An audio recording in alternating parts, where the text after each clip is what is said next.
Good morning, everyone. My name is Rachel Jernigan, and I am the Human Resources Vice President. I am very proud to hear that our organization is merging with a hospital 50 miles away. We are merging hospitals in a time of decreasing reimbursement, which means we need to reduce cost.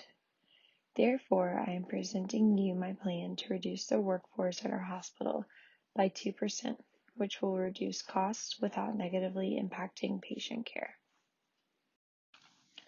Having a reduction in force plan and using it efficiently will ensure that we conduct layoffs at a professional standard.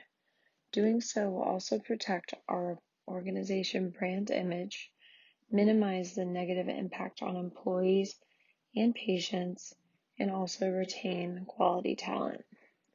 We will need to determine how many employees work for each company. 2% of the combined company's positions will then need to be laid off over the next 4 months.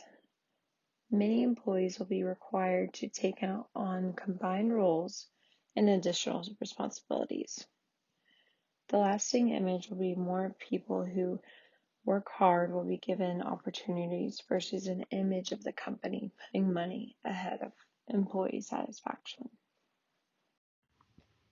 The full reduction plan will take 4 months to eliminate positions and lay off employees, and give proper training to the employees that are now taking on new roles. The first step will be an announcement of the upcoming opportunities and the reduction of the workforce. The first 2 months will be used for research and decision making, and then the final 2 months training will be for those that are now taking on more responsibilities. We will ensure that all members of the organization receive communication about the reductions and to the degree to which the reductions will affect them. We will assess the financial impact of the organization and then notify the rest of the executive team of the workforce reduction plan. We will then notify all members of the reductions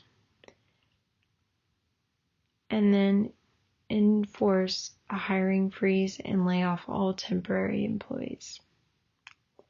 We will offer early retirement to eligible employees and simply not fill certain positions as they are vacated. We will then identify functions that are necessary for the organization and the positions that perform those functions. And lastly, we will identify positions that will be eliminated. How we make these decisions is going to be as important as the actual decisions themselves. Our human resource department will communicate a great deal about the organization's values during this process. We will first utilize the accounting department to review the financials of the different departments within our organization. Which departments currently bring in the most income for our organization, and will our revenue be affected if we remove certain positions? We will review the support roles in each department and determine which ones are currently over and understaffed. We will also review the WARN Act and COBRA and other workforce regulations to ensure that we avoid legal complications when choosing which positions to lay off. Cultural factors and organizational alignment are crucial to success in organization mergers. And oversighting culture can also lead to poor results, as the cultural fit is crucial to success of the integration. First, we will diagnose how each previous organization gets their work done. So we will learn about the culture of each companies involved. We will learn how do they make decisions, how do they motivate their employees, and how do they hold people accountable. individually or as teams. We will then set cultural priorities. Once we have an understanding of their existing culture, then we can begin and make these priorities.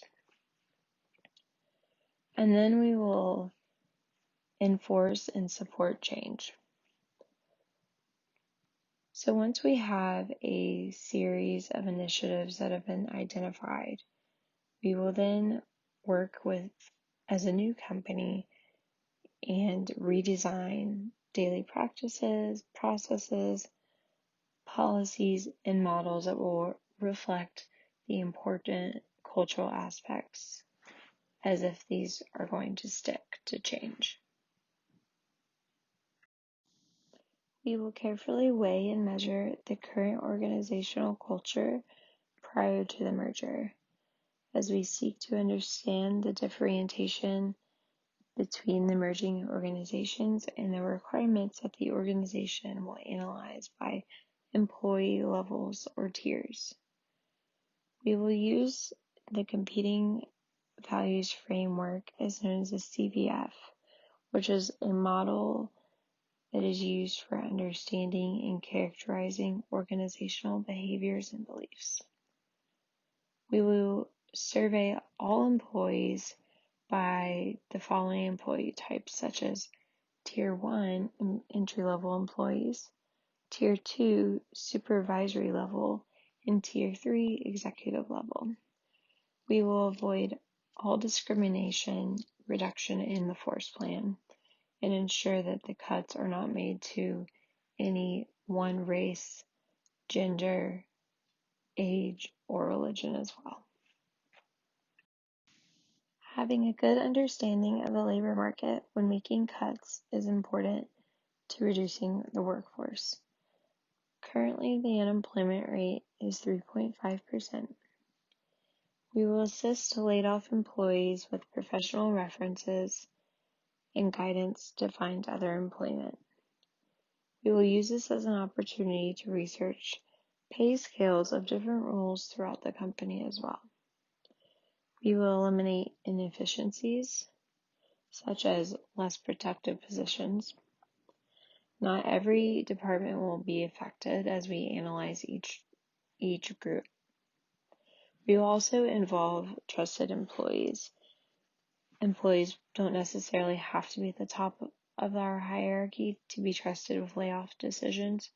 We will speak to many managers and employees before making these decisions. And we will also use KPI metrics in productivity. And lastly, we will have a public service announcement about the layoffs from the CEO of our current organization.